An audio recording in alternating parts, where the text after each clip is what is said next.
Like this in wonder shall never know. Yes. Rufai and Dr. Abati react to the statement of Obasanjo saying that he would have got a third term, you understand? So right now, Rufai said that he said not gonna allow get the third term. Well, I know I talk too much. Make me listen to them.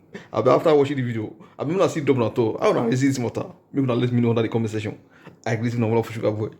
A wabulous person. Yes. Baba, he said you want to Baba, now this country we did, you want time, God did not give you. That's just it. Because there were many contending factors then. You forget he was fighting Atiku Abubakar then. One of the biggest problems then was that he had too many people he was fighting.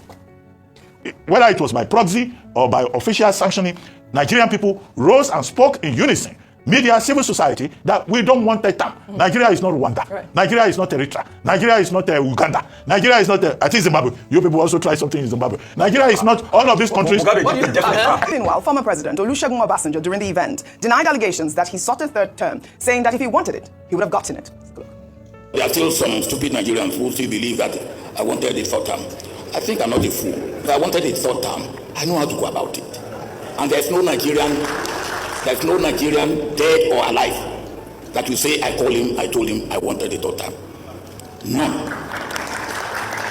And I keep telling them that, look, if I wanted to get debt relief, which is more difficult than getting a third term, and I got it. If I wanted a third time, I would have got it. But some people believe that unless they are there, nobody else. They will even tell you that they haven't got anybody else. And I believe that that is a sin against God. Wow. Let me take some reactions. This person wrote on X. It's comments like this that really makes one wonder. Obasanjo is telling us that, to our face, that the entire institution of state could not stop his personal whim, even when it violated the Constitution. Does he imply that even the incumbent can attain that goal if he wants it? I mean, that's a pertinent question, because I saw Rufai saying something about Tinubu wants to remain in power. Let me take another tweet. This person wrote on X. I saw a post about Obasanjo talking about his third-term bid and saying he'll have gotten it if he wanted. But I remember 2006 differently. The infamous third-term agenda was put before the National Assembly as part of a constitutional amendment to extend presidential and gubernatorial terms for 2 to 3. When it came up in the Senate under Ken Nnamani's leadership, the proposal was flatly rejected. Civil society groups, religious leaders, student unions, and ordinary Nigerians had already reasoned against it. The fear was clear. A third term could drag Nigeria back into sit-tight dictatorship and block the principle of power rotation. Even Obasanjo's close allies abandoned him when they saw the tide. In the end, the Senate threw it out, and with it went any chance of tenure elongation. It was a victory for democracy. It proved that at least once our institutions stood firm against presidential pressure. I mean, that happened. Dr. Abati, correct me if I am wrong. Okay, see, one of the things that President Obasanjo said at that Goodluck Jonathan Foundation program in Ghana was that, look, the government of the people is the government of the people. He rejected the idea of, having a government of the majority, because it was also, some of the other things he said, asking for inclusion, asking for participatory democracy. In fact, he also gave that popular proverb that the problem with democracy in Africa is the practice of democracy, and that the insect that is dealing with democracy in Africa is the insect that is inside the democracy, the practice of it. So Baba also repeated that. But the controversial part of it that came out was not what he said about electoral reform accountability, but what he said about third term. However, I argued earlier this morning that President Obasanjo threw a challenge that he was not involved in the third term gambit.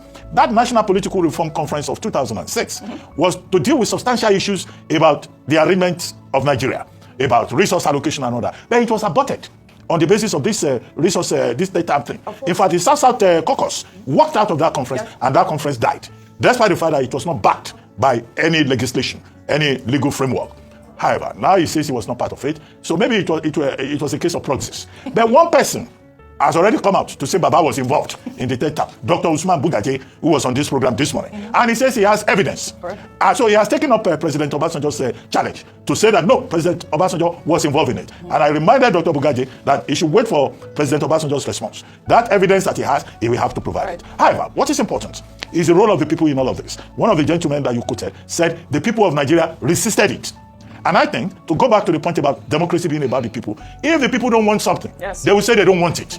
And I recall that whether it was by proxy or by official sanctioning, Nigerian people rose and spoke in unison.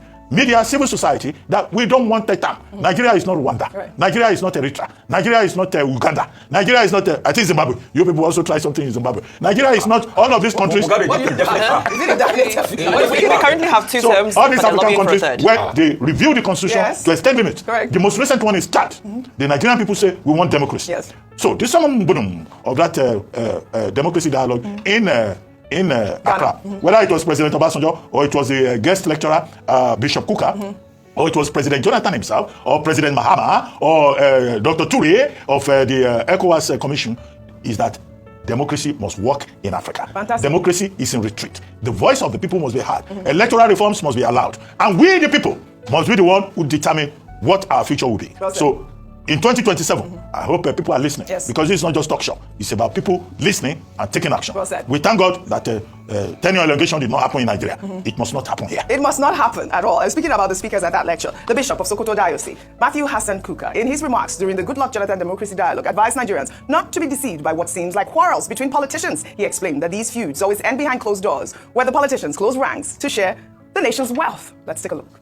It's not so much the quarrels that politicians engage in. In fact, many ordinary Nigerians, including myself, continue to encourage our people. Please, when you see these politicians fighting, even if they are throwing chairs among themselves in parliament, don't kill yourself. Because they will still close the door and distribute the money of state among themselves. In that area, there is no fight. So very often, many of us jump into thinking that, these politicians don't like themselves. No, they like themselves. Even armed robbers have common interests. So let's measure our enthusiasm. Because very often, we think that democracy is about to fall because our people are always fighting.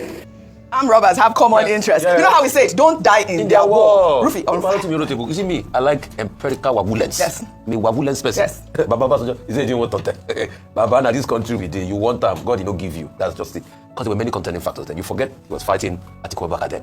One of the biggest problems then was that he had too many people he was fighting. And that's why some people in his own party stood against him. Let me read an excerpt of an empirical interview done by Farouk Aliyu. You have empirical facts? Oh yes, from Vanguard newspaper, 2009. They asked him, were you part of those bribed for Totem? He said, no, I'm not part of those. But he further said, supporters of the project were paid a minimum of 50 million each. Some were offered 250 million. I know Honorable Ningi was with us. I was offered 400 million. And Speaker Milu Bello Masari 500 million.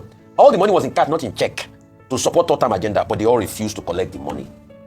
So, the way President Obasanjo is saying it, it's almost like somebody's trying to review history, like tell us we did not know happened.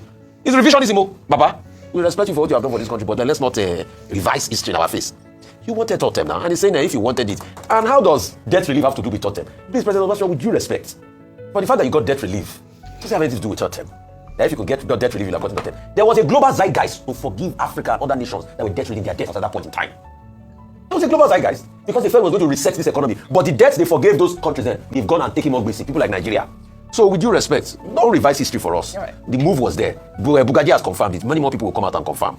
And which politician, if he said he truly wanted, if he wanted to get it, he would have get it. Which politician will see opportunity and not take it? And that's why we are crying. Because as at then, at least you had the National Assembly that was, firm because he had a lot of fight. With this National Assembly, I asked some Nasambo, like this National Assembly that we see so. National Assembly, is it not National Assembly that ratified the state of emergency for its vote? On your mandate, we shall stand. Okay, all right. Well, all right. This National Assembly.